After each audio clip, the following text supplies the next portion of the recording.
what is your favorite muscle car? Please enjoy the next video.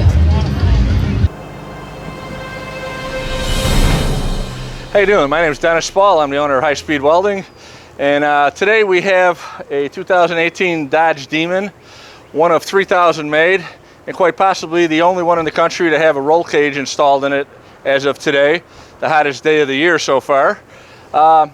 We put the roll cage in it because the owner wants to race the car, and legally, NHRA sanctioning body-wise, they are not allowed to race because they are capable of running below 999. 980s is what Dodge claims they run. These cars make 840 horsepower, and they're a tank, but they do go pretty good. This particular car is owned by John LeJudas, and he lives in Lake Geneva. He's a doctor. He bought it for his son to race. So we've completed the operation, and we're waiting for the customer to come and sit in the car, make sure everything fits well, and then we'll deliver it to his location in Lake Geneva.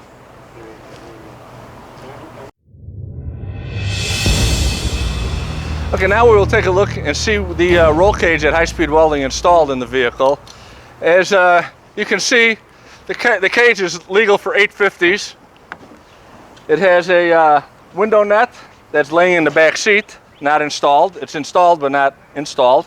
We put 5-point Stroud harnesses, rocker bars to support the middle of the car. Through the dashboard, nice neat holes fitting through the dash. The front and back windows had to be removed in order to do that.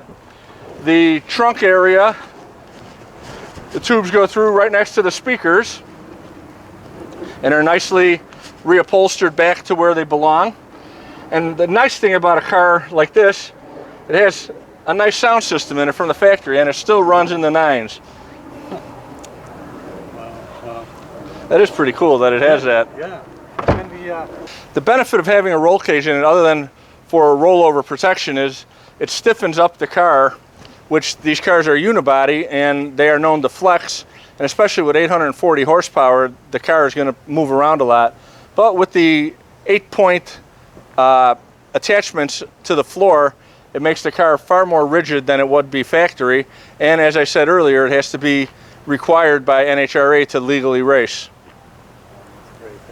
Okay, this particular car was quite a feat to get the cage into.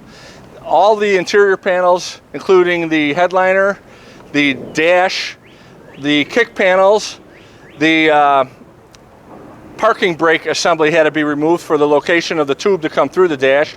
The ECU or ECM had to be removed and remounted because of the passenger side kick panel. It is as tight as one could possibly make it. If you take a close look at it, it fits very well, as if it was factory. And they don't get no tighter than that. I mean, it's okay. This car has a factory, what they consider an air grabber hood on it, which directs the cold air directly into the air filter to go into the plenum and then directly into the supercharger. As you can see, it's a supercharged Hemi. I believe these are 6.4 or 6.2 liter motors. Quite a powerhouse. It even has one of the headlights is cut out for direct ram air into the air filter housing, which that's pretty cool. I didn't realize that until yesterday.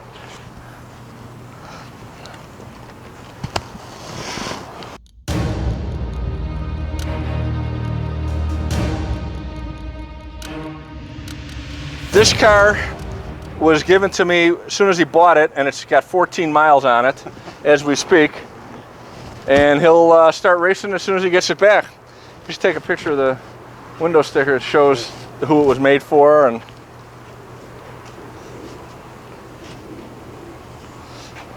this particular car was built for retired Dr. John LeJudas from Lake Geneva, Wisconsin, and it is number 681, built out of 3,000, which were 3,000 for America and 300 for Canada.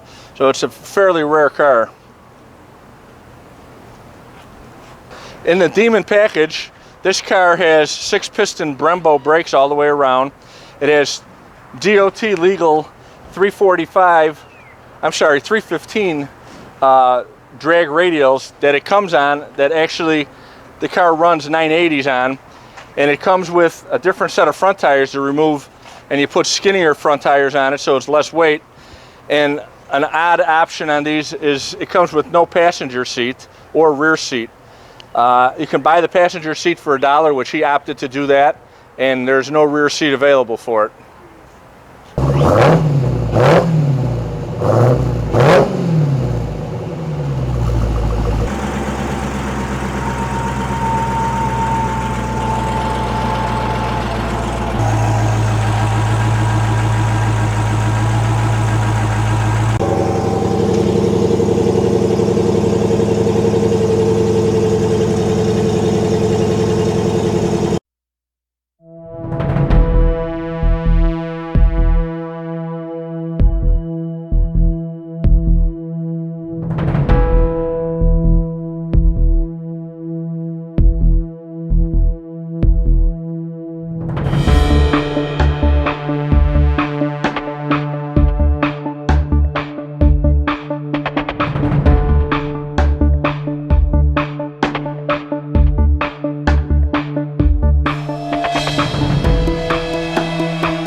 Okay, this is my particular car I've been building for a number of years. I hope to have it running and out by the end of July. It's a 518 cubic inch Allen Johnson Hemi. Makes about 2,700 horsepower. I plan to run Top Sportsman with it. And hopefully I'll be at a track near you soon. Thanks for watching the videos, and you'll be seeing this shortly. Okay, here's a small group of pictures of cars that we've done through the past. 1989 is when High Speed Welding was incorporated, and we've been around 30 years. That makes it be in 2019, and we're looking forward for at least another 10, hopefully. So come on down, bring us some work. That particular deal, we restored Grumpy's Vega. Thank you for watching. This is Dennis Spall from High Speed Welding in Westmont, Illinois, 728 Van Industrial Drive. Give us a call at 630-971-8929 or look us up on Facebook.